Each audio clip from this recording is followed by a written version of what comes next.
আচ্ছা, আজকে দেখাচ্ছি প্রেশারের আসন। Pressure, high pressure, low pressure যাদের আছে তারা এই আসনটা করবে, খুব উপকার পাবে।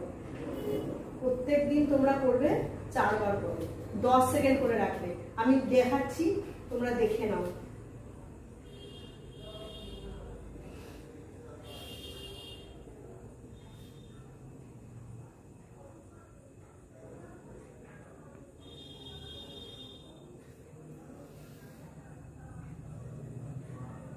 এরকম করে 4 বার করবে। আর একবার দেখাচ্ছি, দেখে নাও।